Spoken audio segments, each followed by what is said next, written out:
In recent news, in the Ripple vs. SEC lawsuit, Judge Annalisa Torres has allowed John Deaton, including other movements, to be a friend of the court, which means they can assist the court by offering information, expertise, or insight that has a bearing on the issues in the case.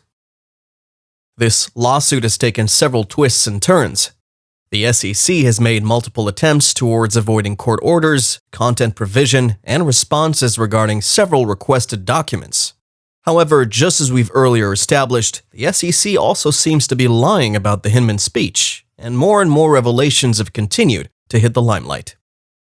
Hello and welcome back to Make Money Online. If you haven't already, consider hitting that subscribe button and turning on post notifications. We'll be right back after this.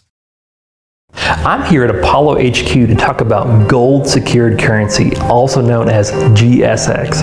GSX is an unprecedented financial asset that combines the best elements of a traditional investment with the backing of a stablecoin and the use cases of many of the largest decentralized currencies like XRP. Secondly, growth. The asset backing behind GSX grows because the funds generated from the mines backing it go directly to purchasing new mining projects as well as increasing the bullion backing it. The amicus curiae status has one essential function: to advise and assist courts on matters of law. The amicus brief is typically filed in an appeal court, with a few exceptions to file an amicus brief in federal district court. Whereas an amicus may support a party or write neutrally in their briefs, it also brings certain matters of law that have been neglected by the court or parties involved to the court's attention. But the United States Securities and Exchange Commission has, yet again, tried to bypass a list of requested admissions, numbering about 30,000 evidential materials. The SEC has filed an appeal for a telephone conference to further request a protective order that lifts the burden of response to the almost 30,000 requests off the shoulders of the Commission.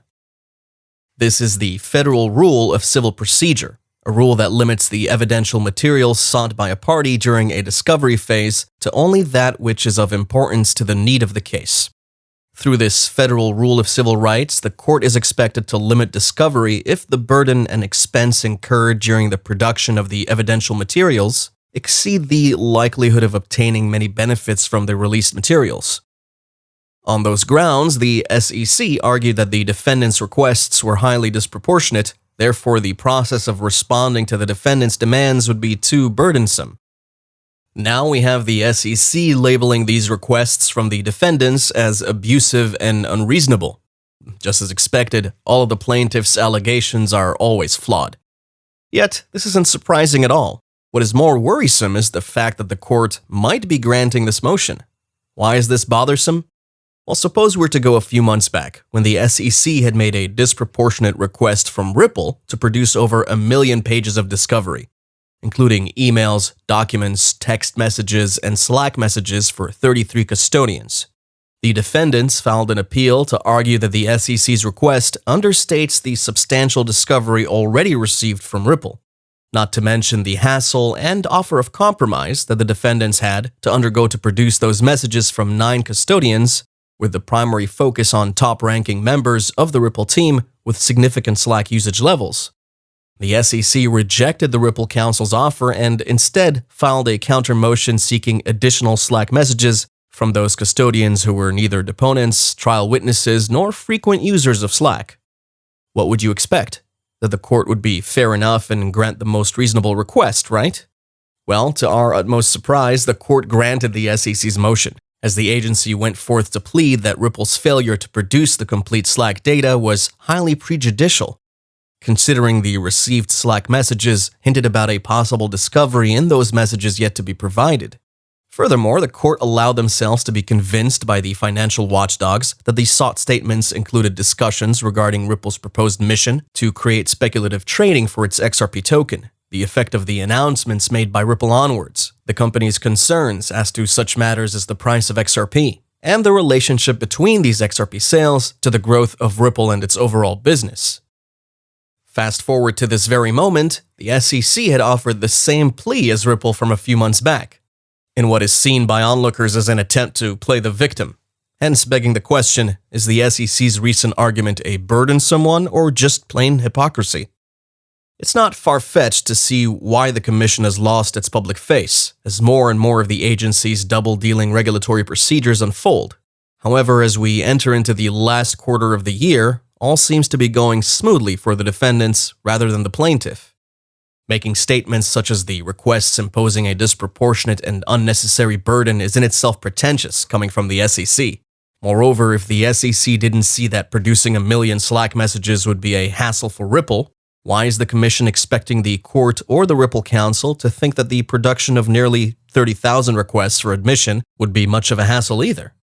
Therefore, filing an appeal to block or deny access to these documents is considered by most to be annoyingly hypocritical, especially since the Federal Rule of Civil Procedure is the same rule that Ripple earlier cited in response to the request for the software development company to provide those million Slack messages. But in closing, the amicus clause is a piece of great news for all XRP holders and the entire XRP community. However, even though the amicus status does allow the movements led by attorney John Deaton to be friends of the court and provide support, it doesn't allow them to intervene directly. According to the recent court document granting this, it states, in order to maintain the balance between parties and amici, the court will not permit movements as amici to offer evidence or present witnesses. As the United States Financial Regulatory Commission is seen to be impeding the growth of cryptocurrency adoption in the country, through its unclear regulatory framework, the government of the People's Republic of China takes an even more significant leap further towards getting a better grip on the entire digital asset class. The widely considered ill-conceived lawsuit between the US-based crypto company Ripple and the United States financial regulators, the SEC, is evidence that the United States government has a long way to go from creating a reliable framework to handle the asset class. Thank you for watching today's video. If you enjoyed it, make sure you subscribe if you haven't already, and turn on bell notifications. We also have a free Discord group where we share daily signals, and now you can also support us on Patreon. We have a special offer for our first 100 members, only $9.99 for our VIP Discord channels, where we share much more in-depth analysis and even one-on-one sessions. We also have a special discount offer on Binance. You'll get 5% off every trade you make on the platform if you sign up with our promo link in the description. And make sure you check out the GSX competition for your chance to win big. Links are below, and if you have any questions, drop us a comment. And we'll see you next time.